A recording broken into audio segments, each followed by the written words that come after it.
Hey guys, I'm Mallory Varner with GSG, and I'm the Vinyl Decorating Segment Manager. Thanks for joining us in part two with Avery Dennison.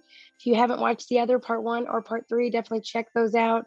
Stay tuned at the end of this video where I am going to tell you how to win $500. All right, so this series is creating the holiday spirit, and we are super excited to partner with Avery, and they are a leader in um, pressure sensitive material, and they have so many cool applications that they're showing us through this series. This one is actually awesome and very, very creative.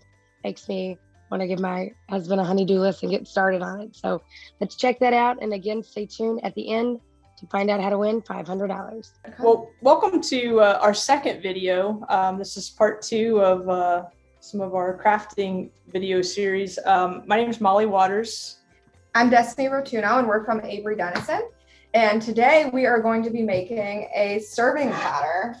What is really cool about this serving platter, and Molly's going to talk you through it, is it's actually completely DIY. And she'll explain how she started and how we got to this final version. What we really like about this platter is it doesn't have to be specific for a holiday. So I was actually telling Molly, she's getting ready. We're sitting in her dining room. She's getting ready to change out her chandelier and really match this color scheme. And I was like, you can just sit this in the middle of your table all fall long, really all year long, and keep it out for all of the holidays. So Molly, okay, how'd you do it? Yeah, if you know me, you know I love a good project. And so when we started talking about this, I was like, well, how can we do this and kind of make it from scratch? And I know from my many trips to Lowe's that they make these pre-made pieces of wood. So it was already cut into the shape. The edges are routed. And it was just bare wood. So I brought it home and I stained it. I can't even tell you, I've got a bunch of stain out there. I don't even know what color it was, but I stained these and then I let them sit overnight. And then I took a spray polyurethane and I sprayed both sides and then let that sit overnight. And then I took steel wool, smoothed it down, and then I sprayed it again. So that let it be pretty smooth. So we have a nice surface to work with. And then I also drilled holes. These are just drawer pulls. So I got the biggest ones I could find. I think they're like 4.5 inches or so between. And so that gives you a good handle to pick up. So I lined those up and drilled my holes. And then basically from there, we just had our theme. So we did all the eats, so we can put cookies, we can do cheese, whatever you want to put out on this platter, you can.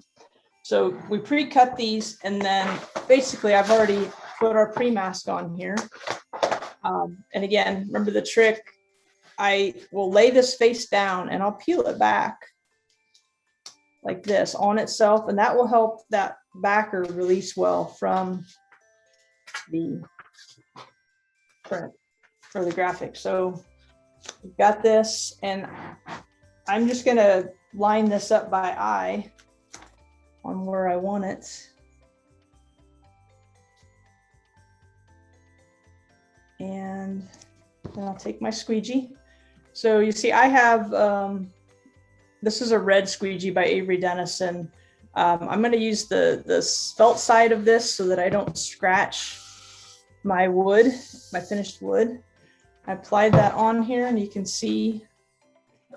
Then when we take this application or pre-mask off, application tape, I'm going to pull that back on itself. Instead of pulling straight out, which when you pull straight out, you run the risk of pulling your graphic back up. So if I pull it back on itself, it's going to cause the least amount of damage or have the less chance of lifting that up, especially if you have real fine, small letters.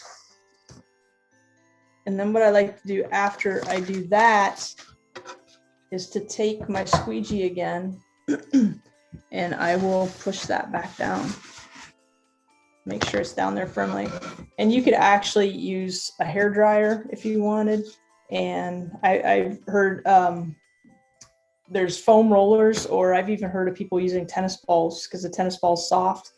And you can take and heat that with the hair dryer and push it down even more if there's a texture there. But it's pretty smooth, so this just goes on there nice and easy. And then I would take my screwdriver and put my handles on. And then I end up with my finished. And of And course, what vinyl are you using? So this, because there is still a light texture to the wood, I wanted to use a thinner vinyl. So I'm using a cast vinyl. It's the Avery Dennison SC950.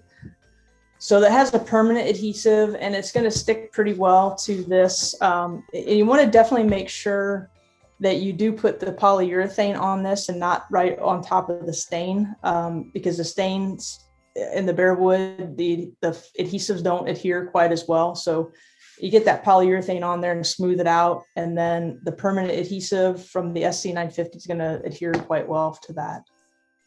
So what if I get something to put it on and it's already been stained? It's not like unstained where I have to do it. Do I still need to do a coat on it? If it hasn't had the polyurethane, I probably would, but if you're buying something that's been stained, it may have a coating on it already. And what I would probably do is take a little piece of film and put it on, on the backside or on the corner and let it sit overnight or a few days, and then come back and lift it up and see how it's sticking. And then you'll know for sure how it's gonna adhere to it. But odds are, I think if it's been stained, that somebody's probably put a finish on it as well, or a clear coat, hopefully. Just test first is always a good rule. I agree. Of course, if you're more like me and not like Molly, I'm not gonna go and drill holes in things because that's never a good idea for me. So I would find something that's probably pre-made. You can find them at most craft stores, especially in the summertime, just coming out of the summer. There are craft stores at any store where you have a serving tray or serving platter already made. You could use wood, you could use plastic, and get whatever design that you want. They're awesome for not only in your own home if you're hosting a party, but it makes a perfect hostess gift. Make some cookies, show up at their house with something that they can keep as well. So that's kind of why we went with a neutral theme. It's something that someone could keep out all the time, sit in their kitchen, on their dining room table, and always think of you when they're eating all their eats for the holidays. Yeah, So for the vinyl, I know with food, obviously we're gonna be sanitary and we're gonna wash it. So washer safe, dish soap safe. What do you recommend? For something like this, I would probably just use, a washcloth with some soap on it and wipe it down. I wouldn't, especially being wood, I wouldn't put it in the dishwasher. Should be soap safe, and then make sure you dry it back off. But, something like this, it'll hold up to, a washcloth and a light cleaning. Okay, great. And yeah, I think I don't have anything else on this. I mean, these are really easy. After I bought this wood and stained it, I had gone into Marshall's, one of those discount stores. TJ Maxx are all over the country. And they had cutting boards. And I thought that would have been a neat one to do as well, just to put the handles on the cutting board and put the letters on that. So, and those were bigger.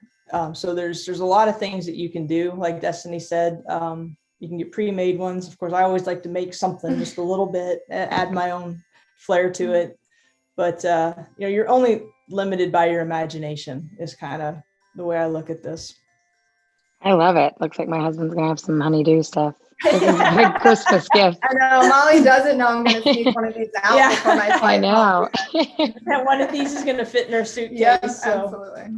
I love it. The charcuterie trays or whatever. I always say it wrong. They're They're so popular right now. So I think this one, Destiny says to put it on my table, but again, I have a feeling that it's going to make its way over to my sister's house. So for the charcuterie board, that's exactly when I told her about it. She's like, "Oh, I can use that." So yeah, I think that's great. Well, thank you both so much. Thank you.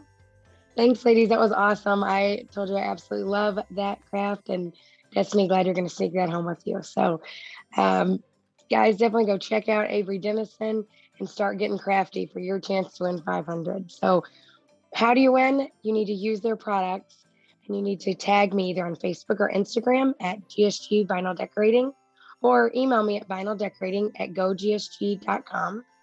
And what you need to do is take a picture of your craft, show me what Avery products you did and what all details you did to make that project. And I'm super excited to see it. I know y'all can be just as creative as Avery is on this. And again, I can't wait to see what you come up with. And one of you gets to win $500. So be sure and check out part 1 and part 3 if you haven't. And then the rest of our Creating the Holiday Spirit series. Thanks so much for watching.